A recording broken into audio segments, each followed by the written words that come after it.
Hi everyone, welcome back to my channel. I hope you are all doing well. I have been so excited to use this box. I cannot tell you. I'll link it here if you missed the video. I actually got this from Amazon back a few weeks back when I did like a Halloween Amazon haul.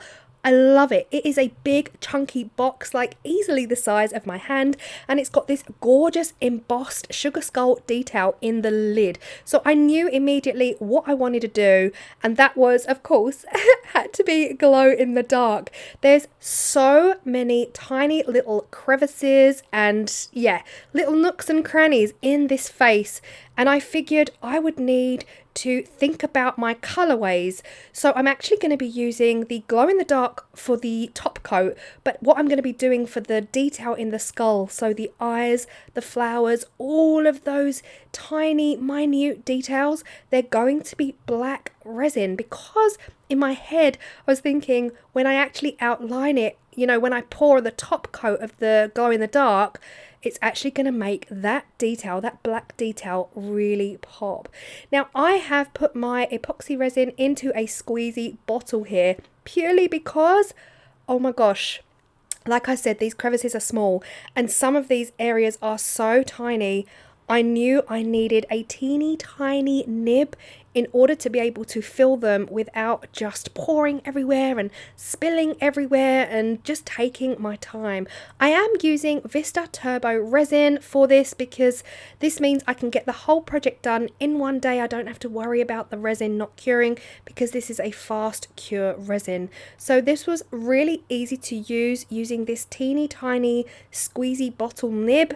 And if I'm honest, okay guys, the guilt is real because I actually threw the lid away. The resin did set in the nib, and it was only recently I watched Wendy from Toonpish Crafts.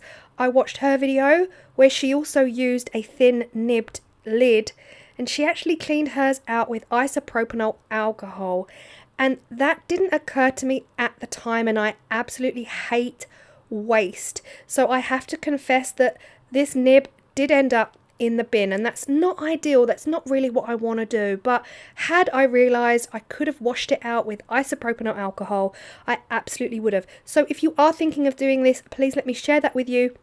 Wendy from Toonpish Crafts washed hers out with alcohol and it worked. So there you are.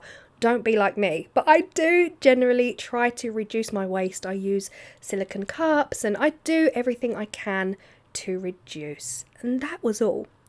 As you can see, this took a long time. I have sped the video up just because, like I said, there was a lot of fiddly detail to get through and a lot of everything. It just took up quite a lot of my time. But I also knew that I didn't want spillage, so I really did take my time here.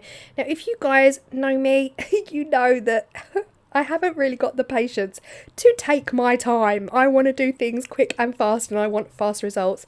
But I'm glad I took the time and just spent a while doing this.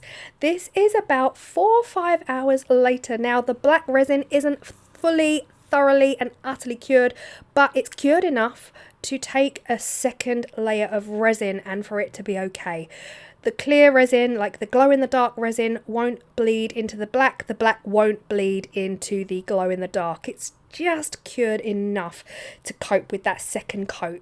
Now you do see me mixing up some pink glow in the dark here, but if I'm honest, I didn't use it. I just didn't use it. I didn't really think it would work, so I'm actually using the green and the blue-green glow-in-the-dark powders from Let's Resin. Everything will be linked down below, and as soon as I mixed that pink, I just thought A, it was just too opaque. I didn't really like how opaque it was, and B, I wasn't sure pink and green, I really wasn't feeling it. So I decided to fill the skull up just using these two colours.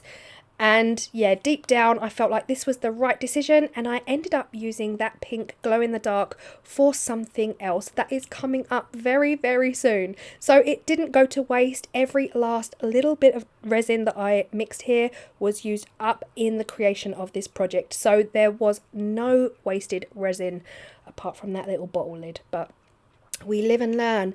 The thing is, until you know something, you don't know. So now that I know we can clean them, I will be more mindful of that in the future. I just carried on until I was happy that this lid was completely full up, and there was a lot of bubbles here, guys, a lot of bubbles. Because I was using Vista Turbo, it's quite prone to bubbles because it's such a quick cure thick resin. So I just gave it a quick blast of my heat torch and it did the job. So now it's time to fill up the actual box component of this 2-part mould, and I'm going with plain black. So this is a Vista black pigment in Vista resin, and it worked a dream. I took my time just filling it in one space so that the resin could work its way around the edge. This is a really good technique to use actually to avoid air bubbles and air pockets forming. If you pour the resin in all directions and all over the place, there's a chance that air bubbles will get caught and trapped in that rim of the box, and I really didn't want that. And once I was happy that the rim was filled, I just went ahead and filled the rest up. Now I have to say, as far as molds go, this is one of the most put together molds that I have bought not this year, but this season. You know, out of all the Halloween molds, it is absolutely beautiful. So this was the next day. I left it all overnight to cure happily, and now I'm demolding.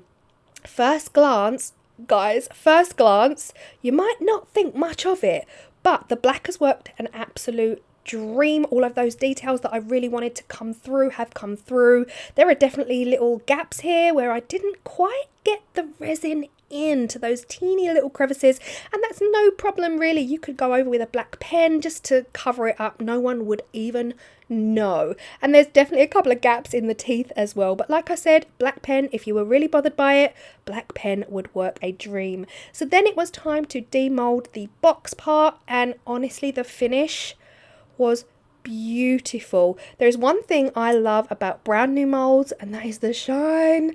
The shine is so shiny.